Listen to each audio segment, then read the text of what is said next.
The phone screen lit up at exactly 3:47 on a Tuesday afternoon, casting a pale glow across my desk while I sat buried in quarterly projections that suddenly meant nothing at all.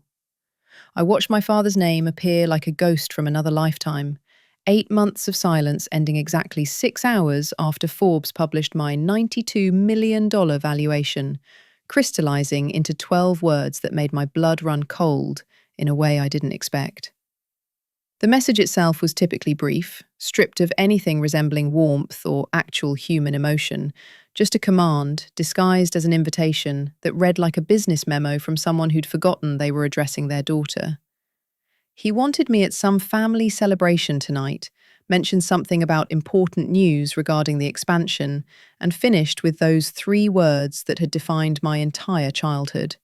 Don't be late. As if punctuality had ever been my problem, as if showing up had ever been the issue between us. I stared at those words until they blurred into meaningless shapes on the screen, my thumb hovering over the keyboard while my mind raced through the mathematics of absence and silence that had characterized the last 8 months of my life. There had been no birthday call when I turned 30 in March, no text message asking how the new office build-out was progressing, no acknowledgement of the 3 major industry awards my company had collected, no curiosity about whether I was eating properly or sleeping enough or drowning in the kind of pressure that can break people who aren't careful. To my family, I had simply ceased to exist somewhere around last January, vanishing from their consciousness as completely as if I'd moved to another country and changed my name. And honestly, the silence had been almost peaceful after a lifetime of being the background noise in someone else's story. But this morning, everything shifted. The ground moved beneath their carefully constructed indifference. Because at 8 o'clock, the latest Forbes issue hit newsstands and digital platforms simultaneously. And there, on page 43 of the business section, was a photograph of my face above a headline that used one very specific number to describe my tech company's latest valuation. $92 million in bold print that might as well have been a dinner bell for the vultures. The timing wasn't coincidence, couldn't be coincidence, not when 8 months of radio silence ended exactly 6 hours after that article went live. Not when my father, who hadn't bothered to learn my company's name, suddenly cared about family celebrations and expansion plans. They hadn't seen the article and coincidentally remembered they had a daughter named Vivian, who they'd forgotten to invite to things. Hadn't experienced some sudden attack of parental affection that happened to align perfectly with my public success. No, they'd seen the money, smelled it like sharks smell blood in water from miles away, and now they were circling back with their perfectly rehearsed smiles and their hollow invitations, thinking they could just slip back into my life as if the abandonment had never happened, as if I was still that desperate little girl who would be grateful for whatever scraps of attention they decided to throw my way. I used to cry about their neglect, used to lie awake wondering what I'd done wrong to make them care so little, used to twist myself into smaller and smaller shapes, trying to fit into the spaces they might notice. But sitting there with that text message glowing on my screen, I didn't feel sadness anymore. Didn't feel that old familiar ache of wanting to be chosen. Didn't feel anything except a cold clarity spreading through my chest like ice water in my veins. They thought they were inviting their quiet, overlooked daughter to some family dinner where they could parade me around like a recently discovered asset. But they were wrong about what they were really inviting. Wrong about who I'd become in those 8 months of silence. They were inviting a bank account with a pulse, a walking investment opportunity they could leverage, a suddenly valuable commodity they'd written off years ago and now wanted to reclaim with their standard combination of guilt and manipulation and carefully calibrated emotional pressure. What they didn't understand, what they couldn't possibly understand because they'd never bothered to actually know me, was that this particular bank had closed its doors to them permanently, and no amount of fake family warmth was going to change that fundamental fact. The locks had been changed, the accounts had been frozen, and the daughter who used to beg for their approval had died somewhere between the empty restaurant chairs and this exact moment, replaced by someone who finally understood her worth and refused to accept anything less. But before I could explain how I got here, before I could make sense of why that text message felt like a declaration of war instead of an olive branch, I needed to tell you about the night that broke me completely. The night I finally realized that hope was just another word for self-destruction. It happened 2 years ago, on an evening that should have been one of the best of my life. The night I'd secured Series B funding for my company and thought maybe, finally, my family would see me as something other than furniture that occasionally needed dusting. In the startup world, Series B funding isn't just money, it's validation. It's proof that serious investors with serious experience believe in your vision enough to bet millions on your success. And securing $20 million in funding meant I'd officially graduated from dreamer to player, from someone with a nice idea to someone building something real that could change industries and create jobs, and maybe even matter in the grand scheme of things. I'd worked 18-hour days for months leading up to that funding round, survived on cheap instant noodles and coffee that tasted like battery acid, slept on the office floor more nights than I could count, because going home felt like wasting time I didn't have. I'd pitched my company to room after room of venture capitalists who looked at me like I was a lost child who'd wandered into their boys' club by mistake, who asked if I had a boyfriend helping with the technical aspects, who wanted to know if I was really prepared for the stress and responsibility of actually running a company this size. But I'd done it anyway, won them over, one skeptical investor at a time, proved that my gender had nothing to do with my ability to build revolutionary software and scale a business model that could disrupt an entire industry. When that final contract was signed and the money hit our accounts, I didn't want to celebrate with the usual startup crowd at some loud bar where everyone would talk about their own companies and barely listen to mine. Didn't want to drink overpriced champagne with business contacts who saw me as a networking opportunity rather than a person. I wanted something simpler and infinitely more complicated. I wanted the people who were supposed to love me to share in this moment. Wanted my family to look at me with pride and say those words I'd been chasing my entire life. Good job, Vivian. We're proud of you. You did something remarkable. So I booked the private dining room at Le Jardin, the most exclusive restaurant in the city. The kind of place my parents loved to brag about visiting whenever they wanted to impress their country club friends with stories of their sophisticated dining experiences. The room had white linen tablecloths that probably cost more to clean than most people's weekly grocery budget, crystal glasses that caught the candlelight and threw rainbow fragments across the walls, and waiters who moved through the space like dancers, silent and precise in their formal attire that looked like it belonged in a European palace rather than a city restaurant. I'd ordered everything I knew they loved, started with the premium wine my father always talked about when he wanted to demonstrate his refined palate. The seafood tower my mother liked to photograph for her social media before she actually ate any of it. The aged steak my father claimed was the best in 3 states. I'd spared no expense because this wasn't about the money. This was about showing them I'd made it, proving I belonged in their world of luxury and success, demonstrating that their weird daughter, who was always buried in computers and code, had actually built something they could be proud of, something that translated into the language they understood, which was prestige and power and the ability to impress other people. I arrived at 7 o'clock, wearing a new dress I'd spent 3 hours selecting from a boutique I'd never had the courage to enter before, a deep blue that reminded me of twilight and made me feel like someone who deserved to be in that beautiful room. The colour mattered because I'd tried on 7 different options that afternoon, each one representing a different version of myself I could present to them. And I'd finally chosen the blue because it made me look successful without trying too hard. Professional without being cold, like someone who'd earned her place at the table rather than someone begging for approval. I sat in one of the 6 chairs arranged around the pristine table, positioned myself so I could see the door and watch their faces when they walked in and saw what I'd created for them. This perfect evening that would finally make them understand what I'd accomplished. The room felt enormous around my solitary presence, the silence broken only by the gentle, classical music piped through hidden speakers and the occasional sound of glassware clinking in the main dining room beyond the closed doors. By 7:15, the room was still empty, the other 5 chairs standing like silent witnesses to my increasingly desperate optimism, and I found myself checking my phone with the kind of frequency that made me feel pathetic, even as I couldn't stop myself from doing it. I told the waiter they were just running late when he appeared to take our order, blamed it on traffic, even though I knew traffic wasn't terrible on a Tuesday evening, watched him nod with the kind of professional sympathy that suggested he'd seen this exact scenario play out before, with other people waiting for guests who would never arrive.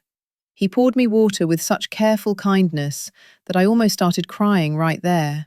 But I held it together because I was 30 years old and successful, and I would not fall apart in front of a stranger just because my family was running a little behind schedule. At 7:45, I finally broke down and texted my mother. Kept the message light and casual, as if I wasn't sitting alone in an expensive private dining room, watching my celebration dinner turn into a monument to my own foolishness. Just asked if everything was okay, and mentioned I was at the restaurant waiting. Added a little smiley face emoji because I was still trying to pretend this was fine.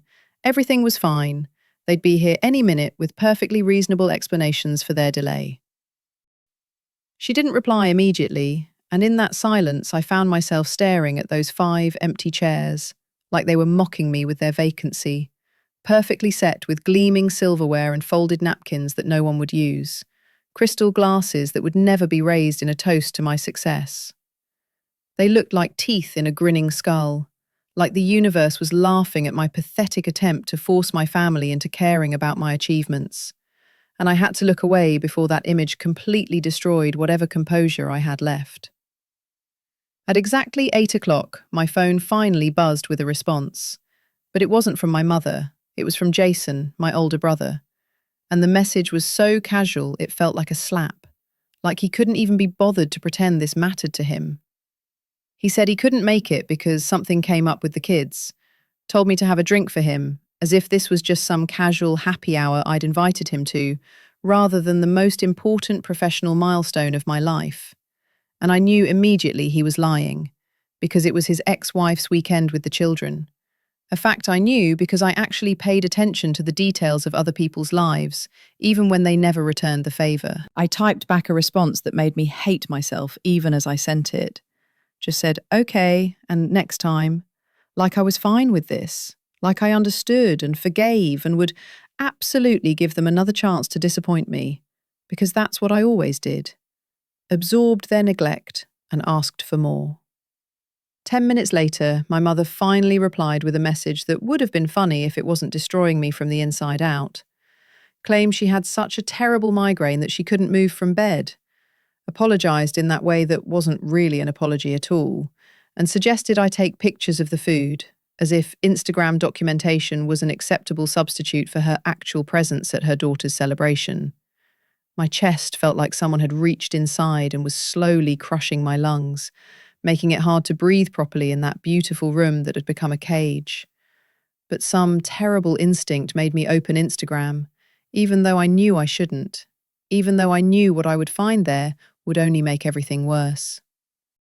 I clicked on my cousin's story feed and there it was, a video posted just 5 minutes earlier, showing a party in full swing, with loud music and people laughing and dancing under string lights. And there in the background, perfectly visible despite my cousin's attempt to focus on something else, was my mother, holding a martini glass and laughing like she didn't have a care in the world.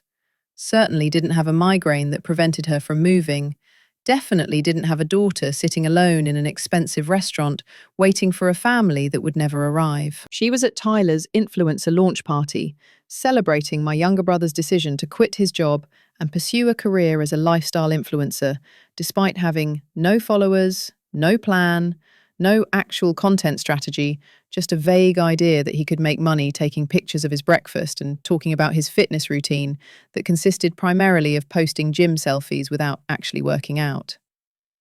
Tyler, the golden child who never had to work for anything because our parents threw money at every whim and failure, had decided last week that he wanted to be an influencer, and somehow that announcement warranted a party that my mother chose over my $20 million achievement, and the mathematics of that choice told me everything I'd been refusing to accept about my place in this family. My father never even bothered to text me an excuse, didn't send a "sorry, sweetheart" or "got caught up at work," or even a simple acknowledgement that he'd chosen not to show up to his daughter's celebration. Just absolute silence that somehow screamed louder than any words could have. I sat in that gorgeous private dining room for another full hour after discovering the truth, watching the ice melt in the seafood tower until the shrimp started to look grey and unappetizing, watching the candles burn down in their crystal holders, watching my reflection in the darkened windows and barely recognizing the woman staring back at me, with mascara starting to smudge and hope draining from her eyes like water from a broken dam. The waiter returned eventually, moving with that particular careful grace that people use around the emotionally wounded, like I might shatter if he spoke too loudly or moved too quickly, and his voice was gentle when he asked if I would like to order dinner now, or perhaps wait a bit longer, giving me one more chance to preserve my dignity by pretending my guests were still coming. I looked at those 5 empty chairs one final time, looked at the melting seafood tower that had cost more than some people's rent, looked at the wine I'd chosen so carefully because my father always talked about vintage and terroir like they were the most important things in the world. And something inside me just gave up the fight. My voice came out small and defeated when I told him, "No thank you, just the check please." And I watched him try to hide his pity behind professional courtesy as he calculated the bill for food that nobody had eaten, and wine that nobody had drunk, and a celebration that nobody had bothered to attend. The total came to $400 for an evening of humiliation. $400 to learn definitively that my family would always choose anyone and anything over me. And I signed the receipt with hands that shook just slightly, while the waiter carefully didn't look at my face. I walked out into the night and discovered it was raining. The kind of cold spring rain that soaks through your clothes in seconds and turns your hair into a wet mess. And instead of running to my car like a sensible person, I just stood there on the sidewalk outside Les Jardins and let the water ruin everything. The blue dress that had taken 3 hours to choose turned dark and heavy, clinging to my skin in a way that felt like the universe was trying to drown me. And my carefully styled hair collapsed into wet strings that stuck to my face and neck. But I didn't move, didn't seek shelter, just stood there and cried as quietly as I could manage, while the rain mixed with my tears so thoroughly that no passing stranger could tell the difference between weather and grief. It wasn't the first time my family had chosen to forget about me, wasn't even the worst example of their casual neglect, but it was the time that finally broke something fundamental inside me that had been cracking for years. The final weight that made the whole structure collapse into rubble. The pattern had always been there if I'd been willing to see it clearly, written into every birthday party they'd missed, and every school event they'd skipped, and every accomplishment they'd ignored. A lifetime of evidence that I'd spent decades trying to explain away with excuses and justifications and desperate hope. When I was 10 years old, I won the state science fair with a working model of a water filtration system I'd designed myself, spent 3 months building and testing and refining until it actually worked, until it could turn dirty pond water into something clean enough to drink. And I was so proud of that achievement, I thought my heart might actually burst with joy when the judges announced my name as the winner. The awards ceremony was scheduled for a Saturday afternoon, perfectly reasonable timing that shouldn't have conflicted with anything important. But when I told my parents about it, my father barely looked up from his newspaper before announcing they couldn't attend because Tyler had a soccer game that needed their support. I remembered pointing out that Tyler played soccer every single weekend, that this was the state finals for the science fair, something that only happened once and mattered more than a regular season game. But my mother snapped at me not to be selfish and reminded me that Tyler was the team captain and needed his family there to cheer him on. as if my need for support was somehow less valid than my brother's need for spectators. They went to the soccer game, and Tyler's team lost anyway. Lost badly enough that Tyler cried in the parking lot afterward, and my parents bought him ice cream to make him feel better about the defeat. Spent the rest of the weekend assuring him that he'd played wonderfully and the loss wasn't his fault. Meanwhile, I stood on a stage in the state capitol building, completely alone, while the principal searched the crowd for my parents, watched his eyes scan the rows of proud families, saw the exact moment he realized nobody had come for me, and watched pity replace excitement in his expression. I accepted my medal with a smile that made my face hurt from the effort of holding it in place, tucked the award into my jacket pocket on the bus ride home, because I knew showing it to my family would just result in a distracted, "Good job, honey," before they returned their attention to comforting Tyler about his devastating soccer loss.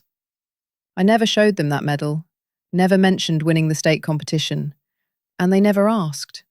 Never even seemed to notice that their daughter had accomplished something remarkable while they were busy soothing their son's wounded athletic pride with dairy products and empty reassurances. When I graduated from college with honours, after working 2 jobs to pay for tuition they'd refused to help with, they left the ceremony early because Uncle Jeffrey was bored and wanted to go home. Didn't even wait for the reception, where I was supposed to be recognised for my academic achievements. 2 weeks later, my father bought Jason a brand new truck worth $40,000 because Jason had mentioned wanting something more impressive to drive. The same father who'd refused me a $5,000 loan for server equipment and told me business was too risky for a girl who should focus on finding a husband instead. And when Jason crashed that expensive truck a month later because he'd been texting while driving, my father just laughed it off and said, "Boys will be boys." Didn't even seem upset about the $40,000 he'd literally watched get destroyed through carelessness and stupidity, while I'd been told $5,000 was too much to risk on my future. The thing was, they didn't hate me, and somehow that would have been easier to understand and accept because hate is at least a strong emotion that means you matter enough to inspire feelings in someone. If they'd hated me, I could have worked with that, could have fought against it or tried to change their minds, or at least understood that I'd done something to earn their animosity.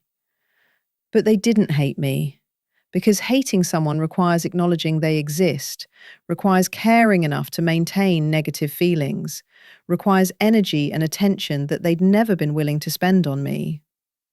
No, what they felt toward me was so much worse than hatred, so much more destructive to a child's developing sense of self-worth, because what they felt was absolutely nothing at all. I was furniture in their lives, background noise they'd learnt to tune out, the reliable daughter who didn't cause trouble or need anything or demand attention. And they punished me for that reliability by giving all their energy and resources and love to my brothers, who were disasters in constant need of rescue and support. Tyler and Jason got all the attention precisely because they were failures who needed constant bailing out, needed emotional support after every setback, needed financial assistance after every poor decision. And my parents thrived on being needed that way, loved playing the role of saviors who could swoop in and fix everything with money and reassurance. I didn't need saving because I'd learned early that nobody was coming to rescue me, learned to be independent and self-sufficient and competent. And instead of being proud of raising a daughter who could handle her own problems, they resented me for not providing them with opportunities to play hero.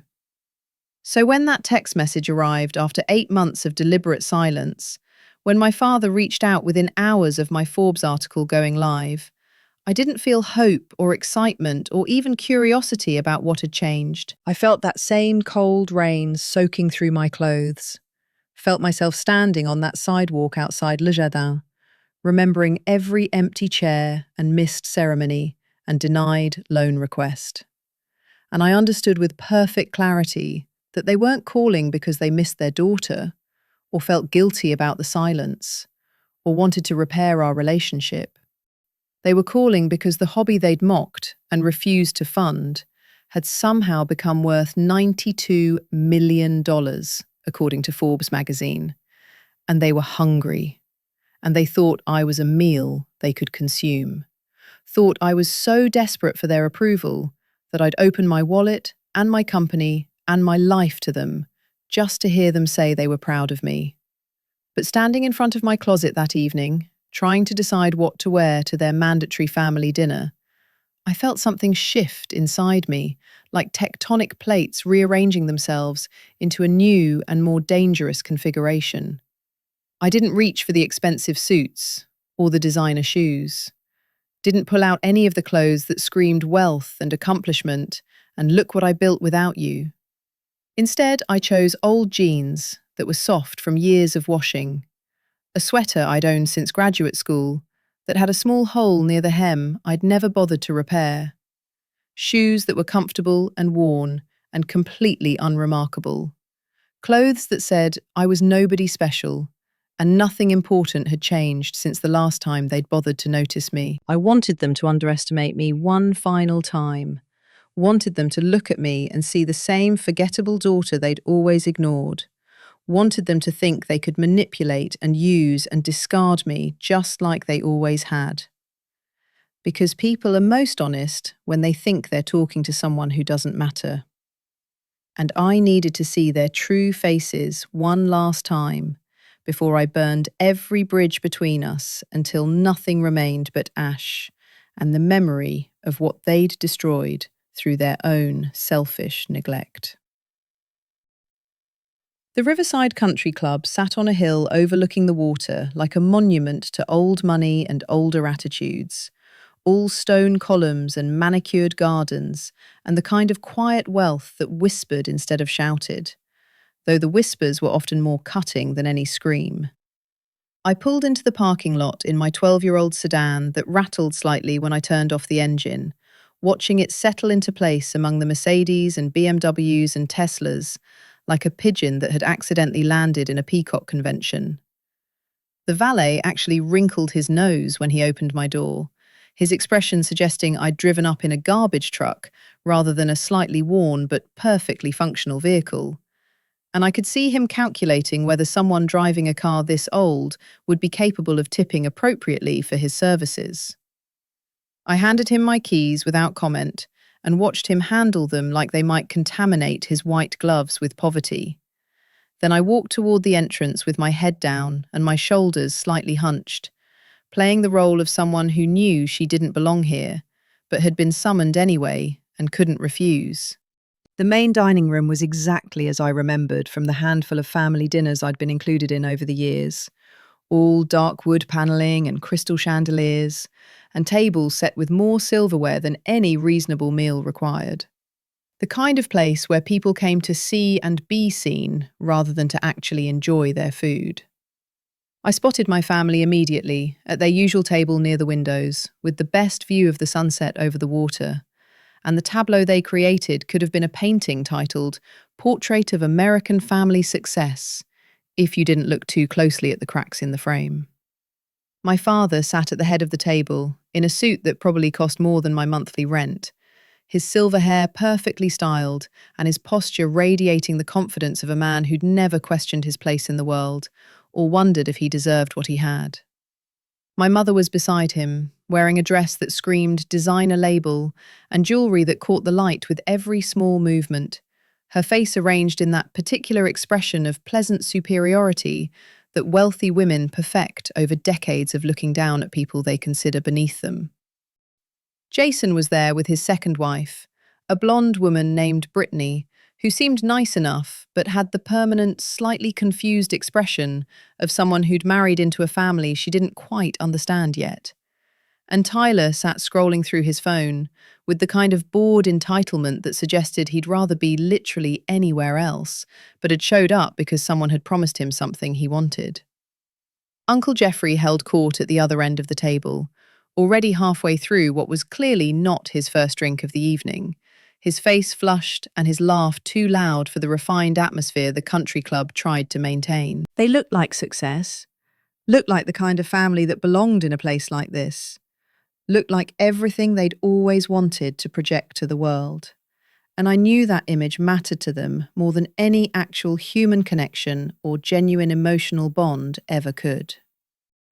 I approached the table slowly and watched my mother spot me first, saw her eyes travel from my face down to my old jeans and worn sweater and scuffed shoes, saw her expression shift from welcoming smile to barely concealed disappointment in the space of a single heartbeat. She stood and offered me a hug that felt like embracing a mannequin, all stiff movements and careful positioning to avoid actually touching me too much. And her voice was sugary sweet when she told me it was so wonderful to see me after all this time, as if the 8 months of silence had been mutual rather than something they'd imposed through complete withdrawal. My father didn't stand, just nodded at me from his seat and gestured toward an empty chair at the far end of the table, the position furthest from him and clearly designated for the least important person present. And I took it without protest because this was exactly what I'd expected, and I needed them to believe I was still that compliant daughter who accepted whatever scraps they offered. Tyler barely looked up from his phone when I sat down, just muttered something that might have been a greeting, or might have been a complaint about the Wi-Fi signal. And Jason gave me a quick smile that didn't reach his eyes before returning his attention to his wife and their whispered conversation about something I wasn't invited to hear.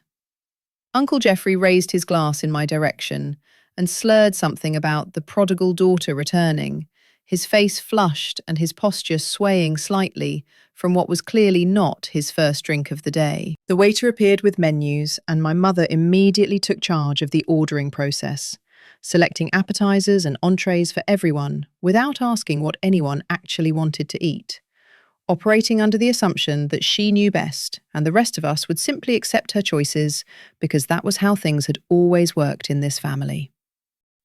Once the waiter disappeared with our order, my father finally addressed me directly, his tone suggesting he was doing me a favour by acknowledging my presence at all, and he asked how I'd been, with the kind of casual indifference you'd show to a distant acquaintance you'd bumped into at the grocery store. I told him I'd been busy with work, and he nodded without really listening, his attention already drifting back to Uncle Jeffrey and some story about golf scores that apparently mattered more than anything his daughter might have to say. My mother jumped in then, with questions that sounded like concern, but felt like inventory checks, asking if I was still working at that little tech company, and whether I'd finally met someone nice, and if I was eating properly, because I looked a bit thin, as if my weight was somehow her business, and my relationship status was the most important measure of my success as a human being. I gave vague answers designed to satisfy without revealing anything real, played along with the charade that we were a normal family having a normal dinner, watched them all relax into their assumptions about who I was and what I was worth. That's when my father dropped the real reason for this dinner invitation, clearing his throat with the self-importance of someone about to make a major announcement, and explained that the family business was expanding into new markets and they needed additional capital to fund the growth. The motel chain he'd inherited from his father, and then nearly run into the ground through decades of poor management and expensive personal habits, was apparently being repositioned as boutique accommodations, which sounded impressive until you realised it just meant slapping fresh paint on old buildings and charging more money for the same mediocre rooms. He talked about the opportunity with the enthusiasm of a man who believed his own marketing materials, threw around numbers that were supposed to sound impressive, but actually revealed how desperately they needed money. And then he got to the point, with all the subtlety of a sledgehammer to the face. He'd seen my article in Forbes that morning, had read about my company's valuation with great interest, and he thought this presented a perfect opportunity for me to invest in the family business and finally contribute something meaningful to the legacy his father had built. The audacity of it hit me like a physical force. The sheer, breathtaking nerve of a man who'd refused to loan me $5,000 for server equipment, asking me to invest millions in his failing business. A man who'd missed my celebration dinner to attend my brother's party, now expecting me to fund his expansion plans because suddenly I was worth noticing. My mother chimed in with her own pitch about how wonderful it would be to have the whole family involved in the business, how proud my grandfather would be to see all his grandchildren working together, conveniently forgetting that my grandfather had died, thinking I was a disappointment, because that's what my parents had told him when I chose technology over hospitality management. Jason added that he was planning to take over operations soon and could really use my help with the technology side of things, as if my entire career and company and success were just skills he could borrow whenever convenient. Tyler didn't contribute to the sales pitch, but he watched me with calculating eyes, and I knew he was already spending his share of whatever money they managed to extract from me, already planning the lifestyle upgrades he'd make once the family business had access to my resources. I sat there, listening to them lay out their expectations like they were doing me a favor by including me in their schemes, watching them perform this carefully orchestrated pitch they'd probably planned before I even arrived, and I felt something cold and clear settle over me, like frost forming on a window.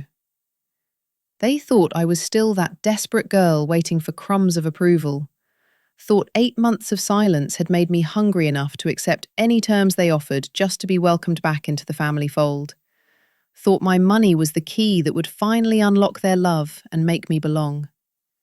They had no idea they were about to learn the most expensive lesson of their lives, and the classroom was about to open whether they were ready or not.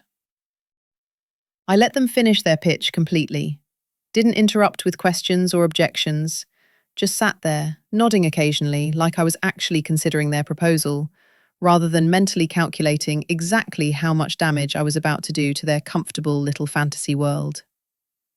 When my father finally wound down from his speech about family legacy and investment opportunities, and the chance to be part of something bigger than myself, I asked a few simple questions that I already knew the answers to. Questions about current occupancy rates and profit margins and outstanding debts that made them shift uncomfortably in their seats, because they hadn't expected me to actually understand business fundamentals or care about due diligence. My father waved away my questions with vague assurances that the numbers were solid and the projections were conservative, and I should really just trust him because he'd been running this business for 30 years and knew what he was doing. Conveniently forgetting that those 30 years had seen the company's value decline steadily while he'd extracted every possible dollar for his personal lifestyle. I told them I'd need to think about it, needed to review the financials and talk to my own advisors before making any commitment. And I watched relief wash over their faces because they'd clearly been worried I might say no outright, but a maybe was something they could work with, something they could pressure and manipulate and guilt me into turning into a yes. My mother patted my hand with her cold fingers and said she knew I'd make the right decision, that family was everything, and this was my chance to finally be a real part of the legacy my grandfather had built. And I let her believe that her words were sinking in and affecting me the way they would have affected the old Vivian, who desperately wanted to belong. Uncle Jeffrey raised his glass again and declared that this called for a toast, that we were witnessing the beginning of a new chapter for the family business, and everyone clinked their crystal glasses together, while I lifted mine and pretended to drink, while my mind raced through the actual plan I'd been formulating since the moment I received my father's text message. What they didn't know, what they couldn't possibly know because they'd never bothered to learn anything real about my company or my career, or the person I'd become, was that I'd spent the last 3 months quietly acquiring debt. Not my own debt, their debt. Every outstanding loan and mortgage and line of credit that my father had used to prop up his failing business while pretending everything was fine. The motel chain wasn't just struggling, it was drowning, suffocating under loans he'd taken from multiple banks using different properties as collateral. And those banks had been very interested when my private equity firm approached them about purchasing the debt at a discount. Banks hate having bad commercial real estate loans on their books, hate the uncertainty and the potential for default and the complicated process of foreclosure. So when someone offers to take those problems off their hands for 80 cents on the dollar, they generally jump at the opportunity without asking too many questions about why anyone would want to buy distressed debt. I'd also quietly purchased the company that held the master lease on 3 of their highest performing properties, the ones that actually made money and kept the whole operation afloat. And I now had the power to terminate those leases with 60 days' notice if I wanted to exercise that option. My father had signed those leases 15 years ago when he was desperate for cash and willing to accept terrible terms just to keep the lights on. And he'd apparently forgotten that leases eventually change hands, and new landlords don't always honour the same sweetheart deals. The numbers I'd run showed that the family business was currently worth somewhere around -$3 million once you factored in all the debt and obligations and deferred maintenance, which meant my father wasn't asking me to invest in a growth opportunity. He was asking me to fund a bailout of his catastrophic financial mismanagement, asking me to throw good money after bad so he could continue pretending to be a successful businessman while the whole operation crumbled beneath him. But I didn't reveal any of this over dinner, didn't let them see that I'd already done more due diligence on their business than they'd ever done themselves. Just played the role of the naive daughter who was flattered to be asked and would seriously consider their generous offer to let me participate in the family legacy. The meal continued with stilted conversation about nothing important, my mother talking about her garden club, and my father complaining about the service at the country club, and Jason bragging about some minor promotion at his job that didn't sound nearly as impressive as he seemed to think it was. Tyler showed us all a video he'd made for his social media that had gotten 50,000 views, which my mother declared was absolutely amazing and surely meant he was on the verge of becoming a major influencer. While I sat there knowing that 50,000 views meant nothing without engagement and monetization and an actual content strategy. But I didn't say anything because Tyler's delusions weren't my problem and I had bigger fish to destroy. Halfway through dessert, my father's phone rang and he excused himself to take the call, leaving the rest of us to make awkward small talk about weather and traffic and other topics safe enough that they couldn't lead to actual connection or understanding. My mother seized the opportunity to lean closer to me and drop her voice into that conspiratorial tone she used when she wanted to pretend we were close, wanted to create the illusion of a mother-daughter bond that had never actually existed between us. She told me she was so glad I'd come tonight despite everything that had happened, and I waited to see if she would acknowledge the 8 months of silence or offer any explanation or apology. But instead, she just sighed and said she knew things had been difficult, but family was forever, and surely I understood that sometimes people got busy and lost touch, but that didn't mean they stopped loving each other. The revisionist history was breathtaking in its audacity, the way she'd transformed deliberate rejection into accidental distance, active choice into passive circumstance, as if she genuinely believed her own lies, or thought I was stupid enough to accept this narrative. I asked her directly why they'd stopped talking to me, what had happened to trigger 8 months of complete silence, and I watched her face cycle through expressions as she tried to find an explanation that wouldn't make her look bad. She finally settled on claiming that she'd thought I was angry with them and needed space, that after the misunderstanding about that dinner I'd invited them to, the one they couldn't attend because of conflicting commitments, she'd gotten the impression I wanted to be left alone to focus on my career. The misunderstanding, that's what she called it, as if scheduling conflicts were the same as choosing Tyler's party over my funding celebration, as if I'd somehow misinterpreted their priorities when the evidence had been playing on Instagram in real time. I didn't call her out on the lie, didn't point out that people who think someone is angry and needs space typically send a text or make a call to check in eventually, rather than maintaining radio silence for 2/3 of a year. Just nodded like I accepted her explanation and watched her relax slightly because she thought I was buying what she was selling. My father returned from his phone call looking slightly stressed, his jaw tight in a way that suggested the conversation hadn't gone well, and he immediately called for the check with the impatience of someone who needed to leave quickly. While we waited for the bill, I excused myself to use the restroom, took my time walking through the country club's ornate hallways lined with photographs of past presidents and championship golf teams, letting my family sit with their assumptions about my compliance and gratitude. When I returned to the table, the check had been paid and everyone was standing, gathering coats and bags and preparing to leave.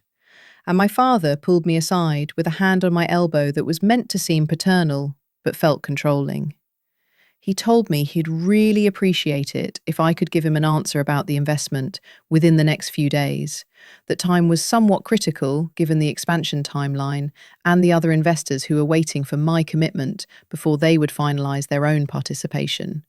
And I understood immediately that there were no other investors, that I was the only lifeline he'd found, and if I pulled away, the whole operation would sink faster than he could bail water. I told him I understood the urgency and would make my decision quickly, watched relief and greed war for dominance in his expression, and he clapped me on the shoulder like we were old friends closing a deal, rather than a father manipulating his estranged daughter. We walked out to the parking lot together as a family unit that existed only in appearance, and my mother hugged me goodbye with the same stiff awkwardness she'd shown when I arrived, told me not to be a stranger and to call her soon so we could have lunch, already planning future manipulation opportunities before she'd even secured the current one. Jason and Tyler barely acknowledged my departure, already absorbed back into their phones and their own concerns. And Uncle Jeffrey was being helped into a car by the valet because he'd drunk too much to drive safely, though nobody seemed particularly concerned about his alcohol consumption or the pattern it represented. I drove away from the country club in my rattling sedan, watched the building shrink in my rear-view mirror until it disappeared around a curve in the road, and I felt nothing except cold determination settling into my bones like winter frost. Tomorrow morning I would make a few phone calls, set some things in motion that had been carefully planned for months, and my family would discover that the quiet daughter they'd ignored for 30 years had grown into someone capable of burning their entire world down while they slept peacefully in beds they didn't actually own anymore. They thought this dinner had been about recruiting me as an investor, thought they'd successfully manipulated me into considering their proposal, thought I was still that desperate girl who would do anything for scraps of affection and inclusion. They had no idea they'd just had their last supper, and the bill for 30 years of neglect was about to come due, with interest they couldn't possibly afford to pay. The week that followed felt like watching a slow-motion car crash from a safe distance, knowing the impact was inevitable but letting the moment stretch out because the anticipation was almost as satisfying as the collision itself.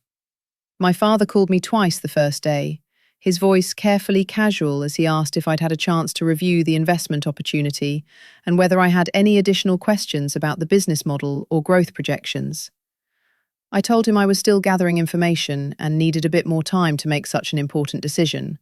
Listened to him try to hide his frustration behind understanding platitudes about wanting me to feel comfortable with the investment, and I could practically hear him calculating how long he could wait before the whole operation collapsed under its own weight. My mother texted me daily with messages that pretended to be about catching up, but were really about maintaining connections so I wouldn't slip away before they'd extracted what they needed, asking about my health and my apartment, and whether I was seeing anyone special, as if she'd suddenly developed maternal instincts after 3 decades of treating me like decorative furniture. I spent those days putting the final pieces in place with the kind of meticulous attention to detail that had made my company successful, confirming that all the debt purchases had been properly executed and recorded, verifying that the lease termination clauses were ironclad and enforceable, making absolutely certain that when I pulled the trigger, there would be no escape routes or legal loopholes they could exploit to wriggle free from consequences. My lawyer, a brilliant woman named Elena, who specialised in commercial real estate and had seen every dirty trick in the book, reviewed everything 3 times and confirmed that we had them completely boxed in from every possible angle.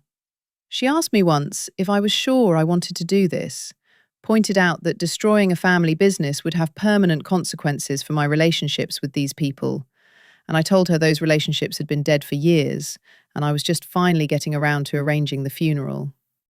On the 5th day after the dinner, I sent my father an email that must have made his heart soar with relief and greed. Told him I'd completed my due diligence and was prepared to discuss terms for my investment in the family business. I suggested we meet somewhere private, where we could talk openly about numbers and expectations without interruption. Somewhere comfortable, where we could really dig into the details and come to an understanding about how this partnership would work.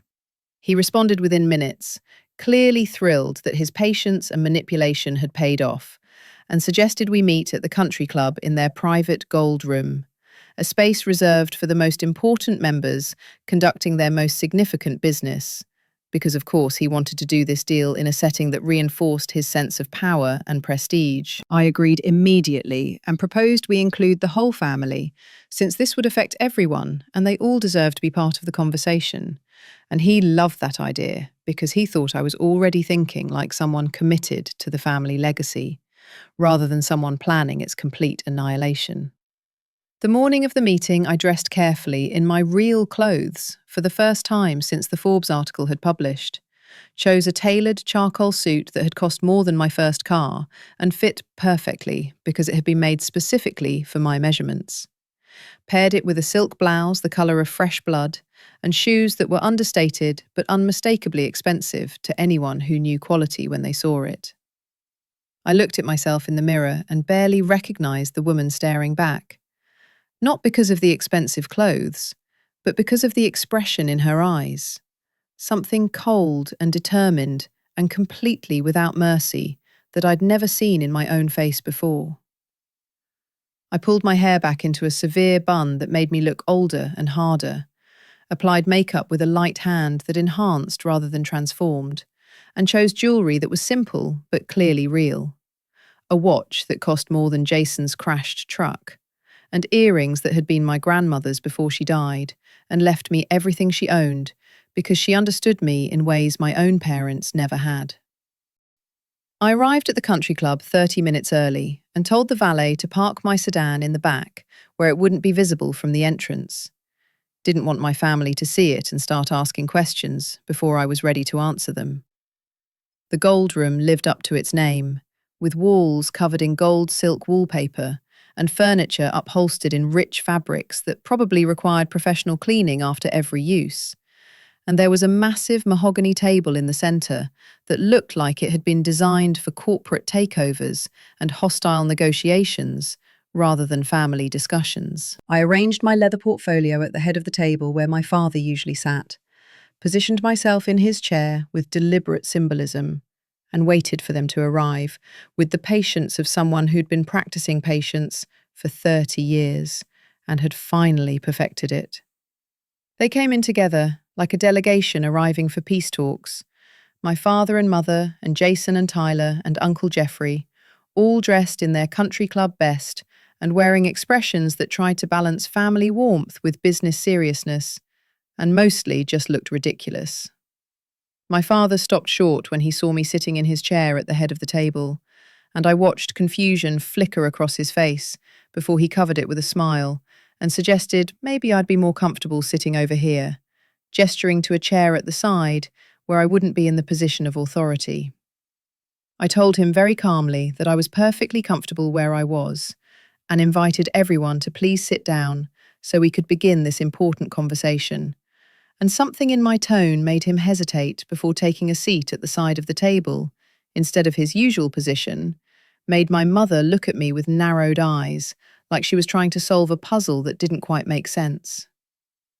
Jason and Tyler took their seats without really paying attention to the seating arrangements, already bored with proceedings that hadn't even started yet, and Uncle Jeffrey headed straight for the bar in the corner to pour himself a drink, despite the fact that it was barely noon on a Tuesday. Once everyone was settled, I opened my portfolio and pulled out the first document, a detailed financial analysis of the motel chain that showed exactly how dire their situation actually was, and I began walking them through the numbers with the clinical precision of a surgeon explaining a terminal diagnosis. I showed them the occupancy rates that had been declining for 5 years straight, pointed out the deferred maintenance that was now critical and would cost millions to address properly, highlighted the debt service that was consuming 90% of their operating cash flow and leaving nothing for actual business operations or growth. My father tried to interrupt several times with explanations and justifications and claims that these numbers didn't tell the whole story. But I held up one hand and told him I wasn't finished yet and he needed to let me complete my presentation before offering his perspective. And something about the authority in my voice made him actually stop talking and sink back into his chair with an expression that was starting to shift from confident to concerned. I moved on to the second document, a summary of all the outstanding loans and lines of credit the business currently owed, organised by lender and interest rate and payment schedule. And I watched the colour drain from my father's face as he realised I'd somehow obtained detailed information he'd thought was private and confidential. I explained that the total debt load was approximately $7 million, secured against properties worth maybe $4 million in their current condition, which meant the business wasn't just struggling, but was fundamentally insolvent and operating on borrowed time that was rapidly running out. My mother made a small sound of distress and looked at my father with accusation starting to build in her eyes. And I knew she was realizing he'd hidden the true extent of their financial problems from her, just like he'd hidden them from everyone else who might have asked uncomfortable questions or demanded accountability for his decades of mismanagement. Then I pulled out the third document, and this was where things got really interesting, because this document showed the chain of ownership for all that debt I'd just outlined, traced it through various holding companies and investment vehicles until it terminated at a single entity that owned or controlled approximately 6 million of the 7 million in outstanding obligations. My father stared at the document with growing horror, his eyes following the ownership chain with the desperate focus of someone watching their entire world collapse. And I watched him reach the final line where the ultimate beneficial owner was listed, and saw the exact moment he understood what I'd done. The holding company that owned all his debt was called Vivian Capital Partners, and the sole managing member was listed as Vivian Marie Anderson, which was my full legal name that he probably hadn't used or thought about in years. The silence in that gold room was absolute and suffocating, broken only by the gentle clink of ice in Uncle Jeffrey's glass as his hands started shaking and some of the bourbon sloshed over the rim. My father's mouth opened and closed several times without producing any sound, and my mother looked back and forth between the document and my face like she was trying to understand a magic trick that had just made all their money disappear. Jason finally broke the silence by asking what this meant exactly, his voice uncertain in a way I'd never heard from my usually confident older brother, and I took a deep breath before delivering the explanation I'd been rehearsing for days. I told them it meant I owned their debt, owned the loans they'd taken out to prop up a failing business, owned the mortgages they'd used to fund their expensive lifestyle, owned the lines of credit they'd maxed out buying trucks and throwing parties and pretending to be wealthier than they actually were. I explained that as the owner of this debt, I had certain rights, including the right to call it due immediately if I determined the borrower was in default. And according to the loan agreements, default could be triggered by several conditions, including making material misrepresentations about the business's financial health, or using business assets for personal expenses, or failing to maintain adequate insurance coverage, all of which I had documented evidence they'd been doing for years. My father found his voice, and it came out as a strangled protest that I couldn't do this, that I was family and this was unconscionable, and he'd never agreed to let me buy the debt. And I reminded him, very gently, that he'd never asked who was buying it, that the banks that sold me those loans at a discount had no obligation to inform him of the transaction, and that everything I'd done was completely legal and properly documented and utterly beyond his power to reverse or undo. Tyler asked in a small voice whether this meant they were going to lose the business, and I looked at my youngest brother, who'd spent his entire adult life coasting on family money and parental indulgence, and told him that losing the business was actually the least of their problems. I pulled out another document, this one showing the ownership structure of the master leases on their 3 highest performing properties, and explained that I'd also acquired the company that controlled those leases and had the contractual right to terminate them with 60 days' notice for any reason or no reason at all. Without those 3 properties, the business had no positive cash flow whatsoever, just a collection of underperforming motels that couldn't even cover their own operating expenses. And terminating the leases would effectively kill any possibility of the business continuing to operate as a going concern. My mother finally found her voice, and it was shaking with emotion that might have been fear or rage or some combination of both. And she demanded to know why I was doing this to them, what they'd done to deserve this kind of treatment from their own daughter.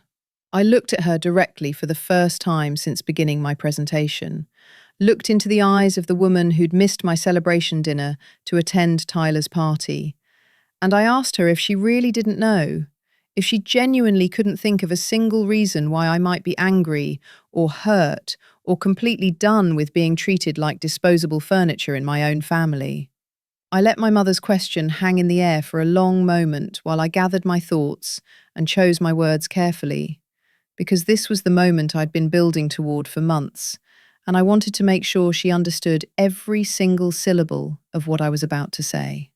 I reminded her about the celebration dinner at Le Jardin 2 years ago, the one I'd booked to share my Series B funding announcement with my family, the one where I'd sat alone in that beautiful private room for over an hour, waiting for people who never came because they were too busy attending Tyler's influencer launch party. I described watching the seafood tower melt and the candles burn down, and the waiter's pity growing more obvious with each passing minute.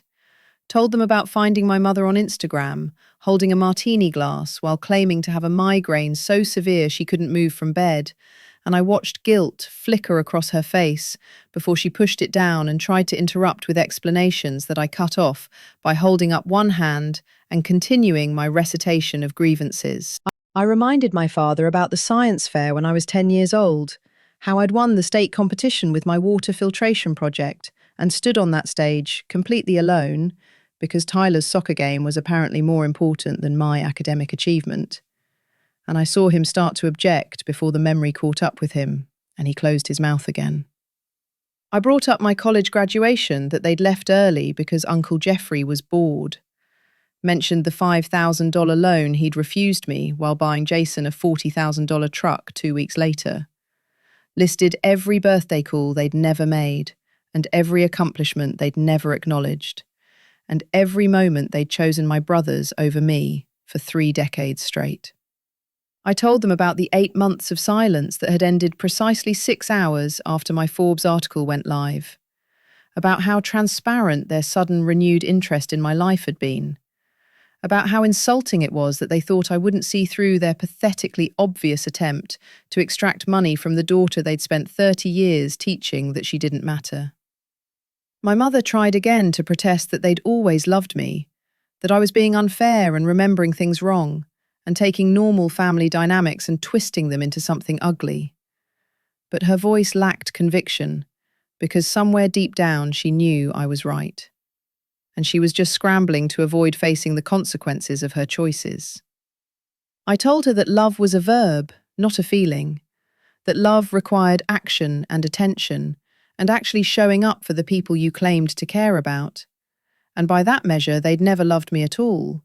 They'd just tolerated my existence while pouring all their actual affection and resources into my brothers, who rewarded them by becoming useless adults, incapable of supporting themselves. Jason started to say something defensive, but I turned to look at him with an expression that made him sink back into his chair. And I asked him when the last time was that he'd asked me how I was doing, or what was happening in my life, or whether I needed anything. And his silence was answer enough. Tyler had gone pale and was staring at the documents spread across the table like they were a death sentence, which, in a way, they were. And Uncle Jeffrey had finished his drink and was reaching for the bottle again with hands that shook badly enough that some of the bourbon splashed onto the mahogany surface.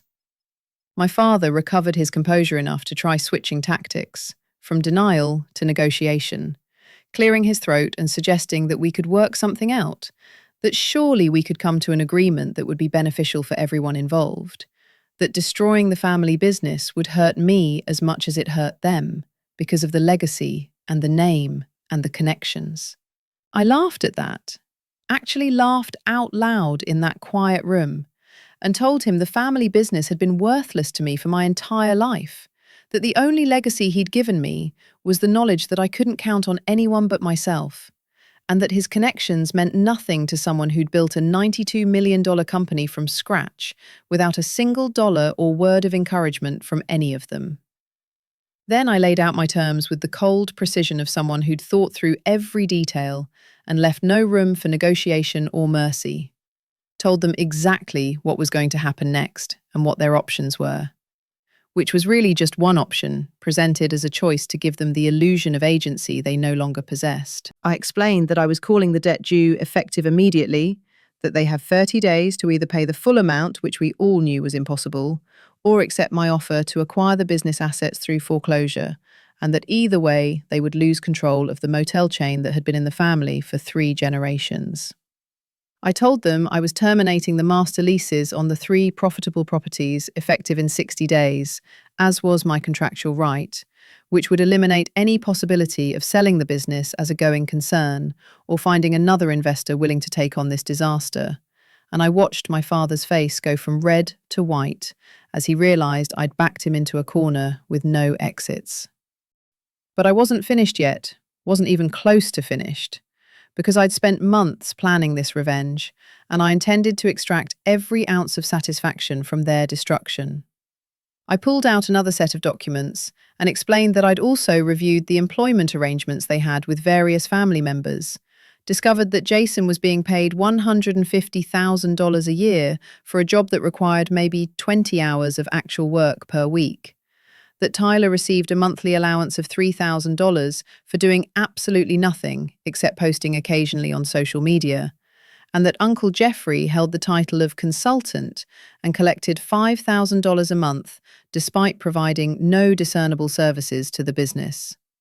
I told them all of those arrangements were ending immediately, that I was terminating every family member who wasn't essential to operations and couldn't demonstrate actual value to the business, which meant essentially everyone in this room except possibly my father, and even he was on thin ice given his track record of catastrophic mismanagement. Jason exploded at that point, standing up so fast his chair fell backward and slamming his hands on the table while demanding to know who I thought I was to waltz in here and destroy people's livelihoods. And I reminded him, very calmly, that I was the person who owned his paycheck and his car, and probably his house, given how much debt he carried on a salary he was about to lose. I asked him to hand over the keys to the Porsche he drove, the one that was titled to the company and therefore technically belonged to me now. And I watched his face go through a remarkable series of expressions as he realised I was serious and he actually had to comply or face legal consequences. He tried to argue that he needed the car to get to work, and I pointed out that he wouldn't have work to get to after today, so the car was irrelevant to his future employment prospects. And Tyler made a small, whimpering sound as he realised his monthly allowance was about to disappear, along with the lifestyle it had been funding. My mother asked in a trembling voice about the house. Their house that they'd lived in for 25 years and raised their children in. And I delivered the news that was going to hurt her more than any of the business losses, because my mother measured her worth by her address and her social standing. I told her the house had been used as collateral on one of the loans I now owned, that it was technically part of the business assets, even though they lived in it, and that it would need to be liquidated as part of the foreclosure process, unless they wanted to buy it from me at fair market value, which we both knew they couldn't afford. I offered them 30 days to vacate the property, which was generous considering most foreclosures gave people 10 days. Suggested they use the severance money I was providing to find a rental apartment somewhere less expensive than their current neighbourhood. And I watched her clutch her pearls like they were a lifeline, while her entire social identity crumbled around her. Uncle Jeffrey chose that moment to stagger to his feet and launch into a drunken tirade about loyalty and family and how I was a monster for doing this to the people who'd raised me. And I looked at him with something that might have been pity if I'd had any emotional energy left to spare for someone who'd spent his entire adult life as a parasite feeding off my father's business. I told him that loyalty was indeed a two-way street, and they'd shown me exactly how loyal they were by ignoring me for 8 months after refusing to attend my celebration dinner. That family was supposed to mean showing up for each other, and they'd never shown up for me once in 30 years. And that the only monster in this room was the reflection he'd see in the mirror if he was ever sober enough to look clearly. He called me names that I won't repeat and threatened legal action and promised I'd regret this. And I just waited until he ran out of steam before informing him that his consulting contract was terminated immediately and he needed to leave the premises before I had security remove him. My father finally seemed to realize that begging and negotiating weren't going to work, that I wasn't playing a game or looking for leverage or trying to force them into giving me something I wanted.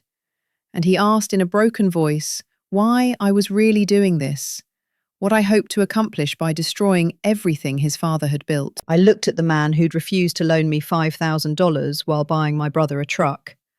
The man who'd missed my celebration to attend Tyler's party.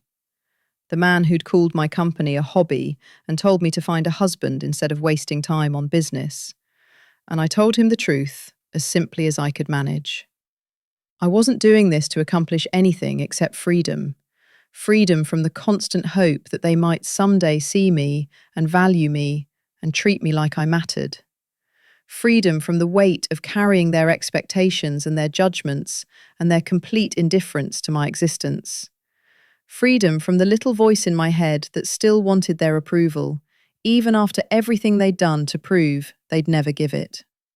I told him revenge wasn't about making them suffer or taking away their business or watching them scramble to rebuild lives they'd built on a foundation of debt and delusion.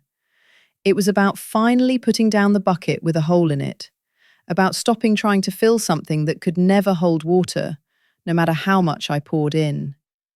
I stood up from my father's chair and gathered my documents into my portfolio with movements that felt almost ceremonial, like I was closing a book I'd been reading for 30 years and finally accepting that the ending was never going to change, no matter how many times I reread it. I told them my lawyer would be in touch with the formal paperwork and the timeline for the transition, that they should consult their own attorney about their options, though I could have told them they didn't really have any. And I walked toward the heavy wooden doors that would take me out of this gold room and away from these people forever. My father called my name one last time, his voice cracking with desperation or emotion, or maybe just the realization that he'd lost everything through his own choices. And I stopped with my hand on the brass door handle, but didn't turn around. He said they'd loved me in their own way, that surely I knew that, even if they hadn't always shown it properly. And I thought about the empty chairs at my celebration dinner, and the 8 months of silence, and the science fair medal I'd hidden in my pocket because nobody cared enough to ask about it. I told him very softly that what he called love looked a lot like ownership, like having a daughter they could ignore until she became useful, and then demanding she hand over everything she'd built without them, and that I wasn't for sale anymore, at any price. I pushed the door open and walked out while he was still trying to formulate a response, let it close behind me with a final click that sounded like the ceiling of a vault. I walked through the quiet country club hallways and out into the parking lot, where the afternoon sun was bright enough to make me squint after the dim interior of the gold room. The valet brought me my 12-year-old sedan, and I tipped him $100 just to see his surprised expression when he realized the woman in the expensive suit was driving the rattling old car. And I slid behind the worn steering wheel that had carried me through years of building something real and valuable and entirely my own.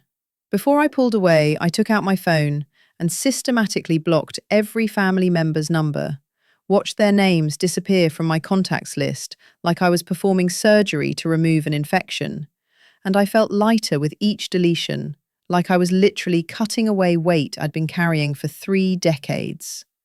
The drive away from the country club took me past perfectly manicured lawns and massive houses that probably held their own versions of family dysfunction and disappointment, and I rolled down the windows to let the wind blow through my hair, and didn't care that it was ruining the severe bun I'd worn to project authority. I thought about what I was leaving behind, a family legacy built on lies and debt and the casual cruelty of people who measured worth in dollars and social standing. And I thought about what I was driving toward, a company full of people who respected me, and a future I was building with my own hands, and the freedom to define success on my own terms. I realized somewhere on that drive that revenge had never been about hurting them or making them pay, or watching them suffer. It had always been about becoming so complete and whole and independent that they simply ceased to matter. About turning them from the center of my emotional universe into footnotes I might occasionally remember but never mourned. The sun was setting by the time I reached my apartment, painting the sky in shades of orange and pink that looked like hope felt. And I sat in my car for a few minutes, just watching the colors change and shift and fade into twilight. I wasn't the victim anymore. Wasn't the invisible daughter waiting for crumbs of approval. Wasn't anything except Vivian, who'd built something remarkable and learned the hard way that the people who were supposed to love you sometimes just didn't have it in them. I got out of my car and walked into my small apartment that I'd paid for myself with money I'd earned through work I'd done without anyone's help. And it felt like coming home to myself after a very long journey. The revenge was complete. The bridges were burned. And for the first time in my entire life, I was driving my own car on my own road, going exactly where I wanted to go. And nobody could tell me I was headed in the wrong direction because I was finally free.